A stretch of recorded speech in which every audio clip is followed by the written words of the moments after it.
백성들은 약자들을 보호해야 된다. 그래서 사회적 약자에 대한 규례입니다.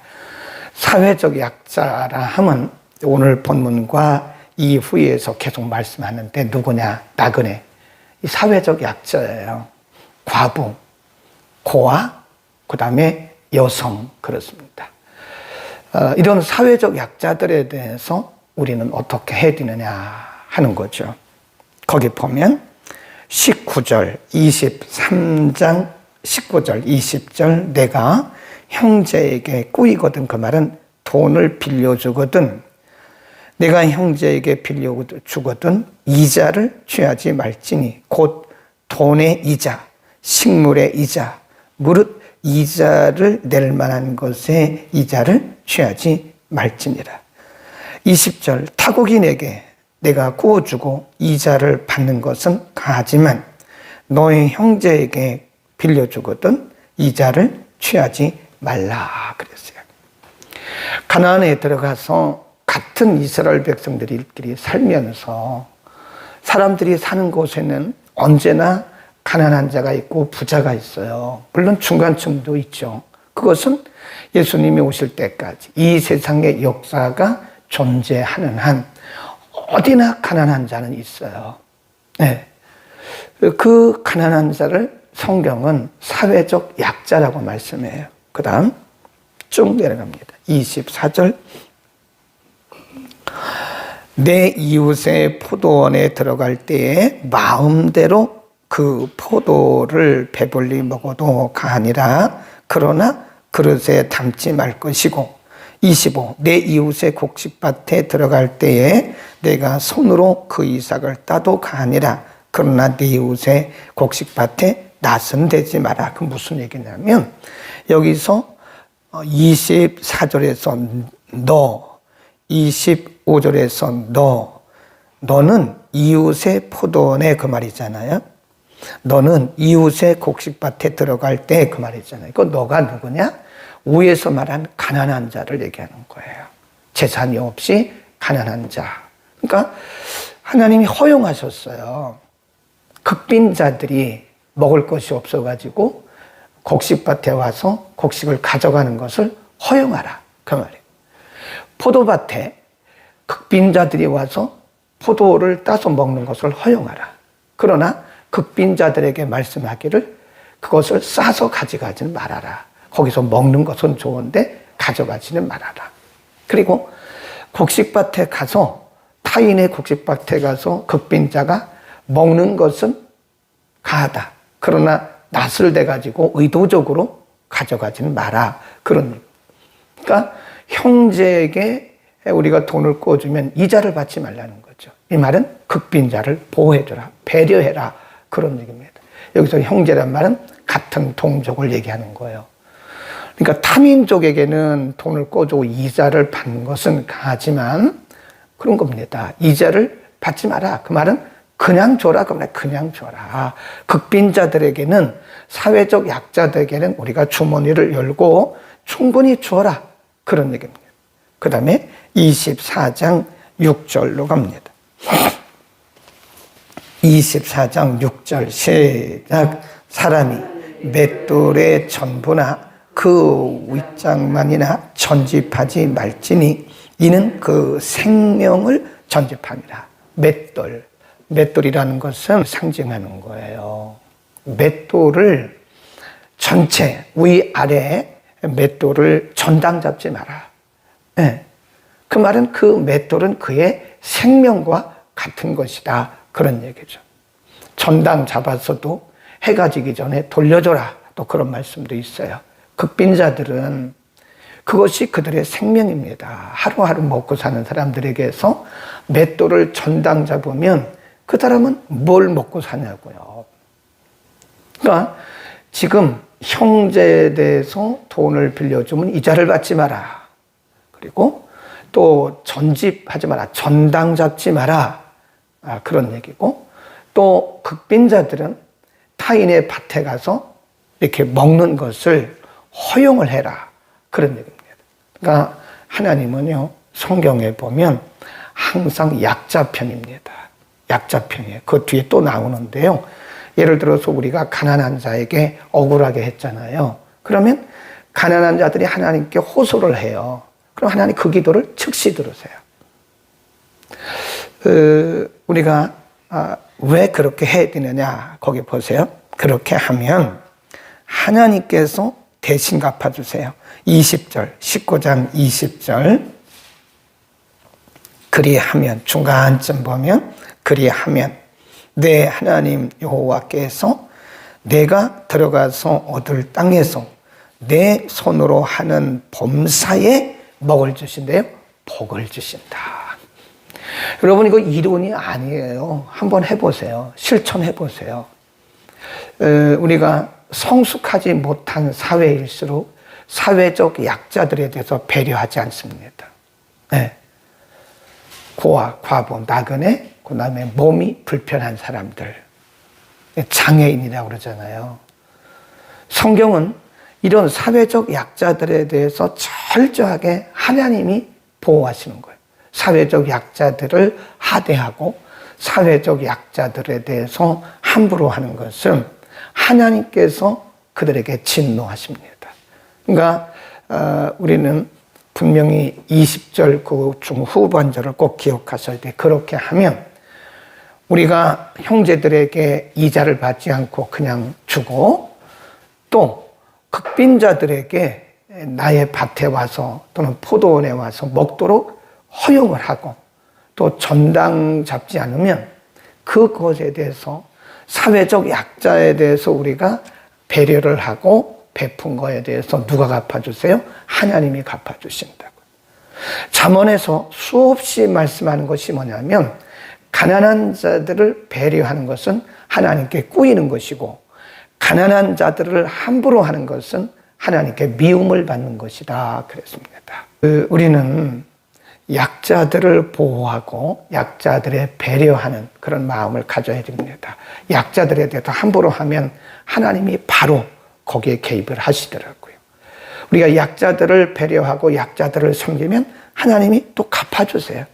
그러니까 우리가 뭐 누구에게 보상받으려고 하는 건 아니지만 우리가 약자들을 섬기고 약자들을 배려하면 그 섬김과 배려에 대해서 하나님이 반드시 복을 주십니다. 제 말이 아니죠. 하나님께서 갚아주세요. 한번 해보세요. 오늘도 여러분 주변에 약자들이 있으면 한번 섬겨보세요. 여러분의 것을 가지고 섬기세요. 내 것을 가지고. 내 것을 가지고 섬기면 하나님 반드시 나에게 복을 주십니다. 그 다음 쭉 내려갑니다. 21절 내 하나님 여호와께 서원하거든 갚기를 더디게 하지 말라. 내 하나님 여호와께서 반드시 그것을 내게 요구하시리니 더디면 내게 뭐라고요? 죄가 된다. 서원, 약속을 말합니다. 서원이라고 하는 것은 하나님의 어떤 조건을 걸고 약속하는 거예요. 하나님이 저에게 이렇게 해주시면 제가 이렇게 하겠습니다. 사실 하나님과 이런 딜을 하면 안 되거든요. 근데 우리도 모르게 딜을 해요. 하나님께. 하나님이 저에게 이렇게 해주시면 이렇게 할게요. 네. 뭐 한두 번 다 해봤잖아요. 그리고 하나님에게 조건적인 그런 소원은 안 할지라도 우리가 하나님 앞에 약속을 해. 하나님 제가 이렇게 하겠습니다. 하나님 이렇게 하겠습니다. 자기도 모르는 가운데 하나님 앞에 약속을 해요. 하나님 앞에 그런 약속을 했으면 반드시 갚으라는 거예요. 그것을 안 갚으면 그것은 죄가 된다는 거죠. 물론 이 서원은 뭐 이렇게 생각을 해보면 나도 모르게 하는 서원이 있을 거예요. 어쩌다가 어떨 결에 나도 모르게 서원하는 경우가 있을 거예요. 만 어떻게 하다 보니까 상황이 그래가지고 나도 모르게 한 경우는 어쩌면 예외가 될 수는 있을지 몰라요. 있을 겁니다. 예외가 될 수 있을 겁니다. 그러나 내가 제정신으로 기도하면서 내가 신앙이 성장한 후에 내가 신앙이 성숙한 후에 모든 것을 분별할 수 있는 그런 나이에 그런 상황 속에서 하나님 앞에 헌신의 약속 또 뭐 재물이나 여러 가지 약속, 이런 소원들은 반드시 갚아야 됩니다.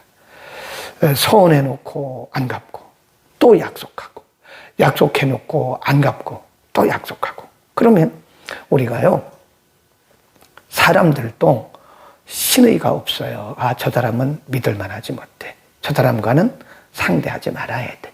저 사람의 말은 믿지 말아야 돼. 그러면 인간관계에서 신의가 깨지면요, 사실 굉장히 어렵습니다. 인간관계에서 신뢰관계가 깨져버리면요, 그 관계는 정말 어려운 거예요. 그래서 우리는 신뢰감을 주기 위해서 정말 노력하는 거죠. 내가 손해를 보더라도 약속한 것은 갚으려고 하는 거잖아요.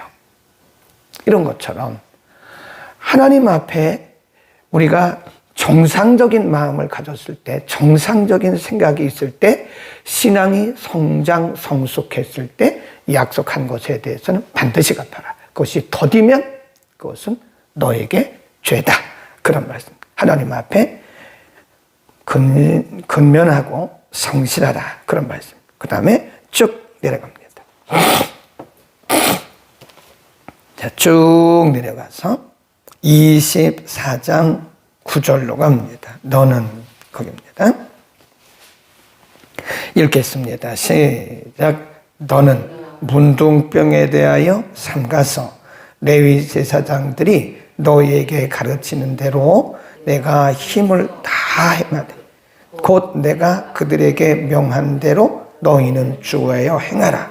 너희가 애굽에서 나오는 길에서 내 하나님 여호와께서 미리암에게 행하신 일을 기억하라 그랬어요. 거기다가 써놓으세요. 민수기 12장이라고 써놓아요. 민수기 12장 1절부터 10절 이렇게 써놓으세요. 하나님이 약자에 대한 말씀을 하시다가 갑자기 문둥병 얘기를 하세요. 문둥병, 나병이라고 요즘 번역했는데, 그러면서 그 나병의 문제를 누구에게 연결시키냐면 미리암과 연결시켜요. 그러면서 미리암의 사건을 잘 기억해라, 그런 말씀을 해요. 그렇게 하고 우리 민수기 12장으로 갑니다. 그러면 미리암 사건이 뭐냐? 민수기 12장으로 갑니다. 하나님이 제사장의 말을 잘 들으라고 말씀하다가 갑자기 미리암의 문둥병 얘기를 해요. 민수기 12장 1절, 모세가 구수 여자를 취하였더니 그 구수 여자를 취하였으므로 미리암과 아론이 모세를 뭐 했대요? 비방했어요. 이게 원칙적으로 말하면 모세가 구수 여자는 흑인입니다. 흑인.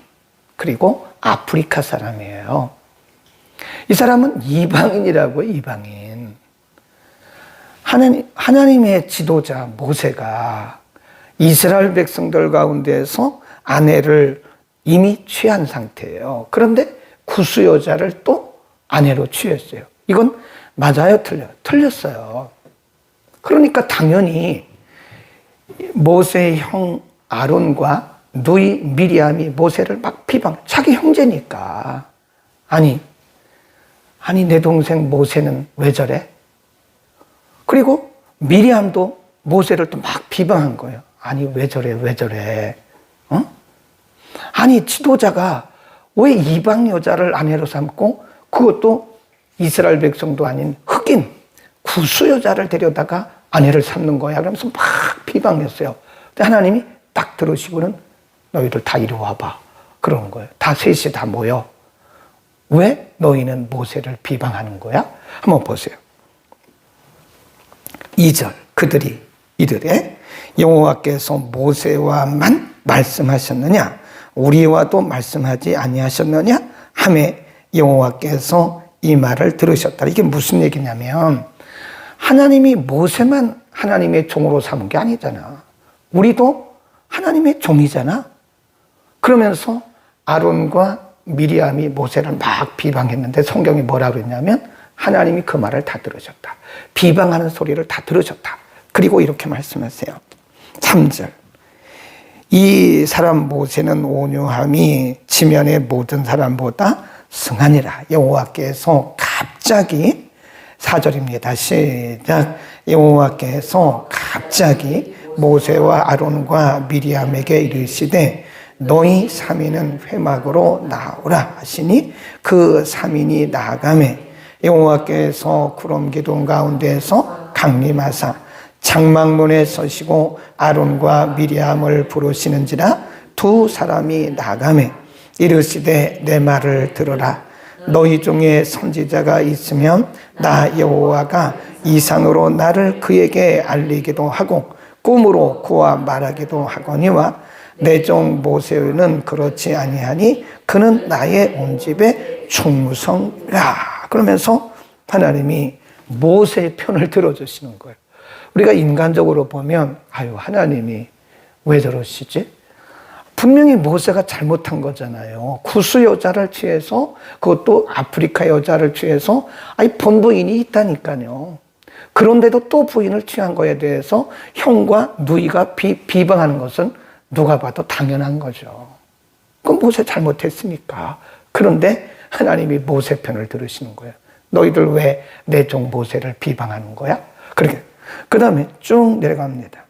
내려가다가 9절 여호와께서 그들을 향하여 진노하시고 떠나심에 구름이 장막 위에서 떠나갔고 미리암은 뭐가 들었어요? 문둥병. 이 말씀을 하신 거예요, 지금. 신명기에서. 그때에 하나님은 진노하시고 그들을 떠나가셨고 미리암은 즉시 문둥병에 걸려 눈과 같이 되었더라. 그랬습니다. 네. 다시 신명기로 가서 그거를 기억하라는 거예요. 그때에 아론과 미리암이 모세를 비방했다가 하나님께서 문둥병으로 미리암을 이렇게 치셨던 것을 너희는 기억하라. 그러면서 다시 봅니다. 신명기 24장 다시 이렇게 말씀하세요. 9절 너는 문둥병에 대하여 삼가서 레위 사람 제사장들이 너희에게 가르치는 대로 내가 힘써 다 행하되 곧 내가 그들에게 명한 대로 너희는 주의하여 행하라 그랬어요. 그러니까 지도자의 가르치는 말에 대해서 너희는 잘 듣고 순종하라 그런 얘기죠. 그러니까 다시 우리가 이제 모세로 돌아가서 모세가 잘못했잖아요. 틀림없이 모세가 잘못했어요. 본부인이 있는데 또 부인을 취하고 그것도 이스라엘 백성이 아닌데다가 구스 여인을 부인으로 취한 거예요. 당연히 누구라도 저라도 비방했을 거예요. 아니 왜 저래? 저라도 비방했을 거예요. 근데 하나님이 그걸 하지 말라고 말씀하시는 거예요. 모세가 위대해서 그런가? 그건 아닙니다. 모세 개인 때문에 그런 게 아니에요. 지금 모세는 몇 명을 지금 책임지고 있는 지도자예요? 200만 명. 200만 명을 책임지고 그들을 하나님을 대신해서 이끌고 가는 하나님의 지도자라는 거예요. 모세가 잘못되면 200만 명이 다 흩어지는 거예요. 그래서 그런 거예요. 오늘도 마찬가지죠. 여러분 담임 목사가 잘못되면 교회는요 와야 됩니다. 아니 누구든지 뭐 한두 번 설교하겠죠. 다른 목사님 모시다 하면 그게 목사님 모셔오는 게 쉬운 게 아니에요. 정말 어렵습니다. 네. 와야 되는 겁니다. 그러니까 혹시 담임 목사에게서 실수가 발견되더라도 우리는 그를 위해서 기도하고 덮어주고 위해서 보호해주라고 제가 전에 얘기했잖아요. 담임 목사님을 보호하지 않으면 이 교회 전체가 상처를 받아요. 그러니까 가끔 보면 담임 목사님을 막 비방하는 사람들이 있는데 그게 교회를 상처를 주는 거예요. 그게. 그러니까 우리가 이 담임 목사님을 보호할 책임이 있다는 사실을 제가 제 얘기하는 게 아니에요. 우리 교회만 얘기하는 게 아닙니다. 다른 교회도 마찬가지. 아버지가 영적인 리더가 상처를 받으면 그 교회 전체가 상처를 받는 거다. 근데 그것도 모르고 그런 거예요. 지금 왜 하나님께서 미리암에게 문둥병으로 치셨느냐? 모세 때문에 그런 게 아니에요. 모세 개인 때문에 그런 게 아닙니다. 200만 명이나 되는 하나님의 백성들 때문에 그런 거다. 그래서 하나님께서 세우신 권위, 또 하나님께서 세우신 지도력에 대해서 우리가 순종해야 할 책임과 의무가 있는 것이다. 아멘. 그래서 말씀을 왜 하나님이 모세를 통해서 미리암을 기억하라고 왜 말씀하셨냐. 꼭 기억하셔야 됩니다. 우리 공동체를 위해서 그런 거다. 기도하겠습니다. 걸어가신 우리 아버지, 오늘 사회적 약자들에 대해서 배려하고 저들을 섬길 것을 우리에게 말씀하셨습니다. 성숙하지 못한 사회는 언제나 사회적 약자들을 멸시하고 무시하고 하대하지만 그것은 하나님을 멸시하는 것이나 마찬가지라고 잠언을 말씀을 통해서 우리에게 가르쳐 주셨습니다. 그러나 약자들을 섬기는 것은 하나님께서 보상해 주시고 하나님께서 갚아주시는 것이라고 말씀했습니다. 하나님, 우리에게 있는 것이 내 것이 아니고 하나님께서 맡겨주신 것인데 하나님, 우리 주변에 있는 사회적 약자들, 나그네, 고아, 과부, 그리고 장애인, 우리가 돌아보면서 저들을 섬기는 성숙한 믿음의 사람들이 되게 하여 주옵소서. 우리 가운데 물질로 인하여 어려움을 당하는 자가 없도록 하나님 복 내려 주옵소서. 예수 그리스도의 이름으로 기도드립니다.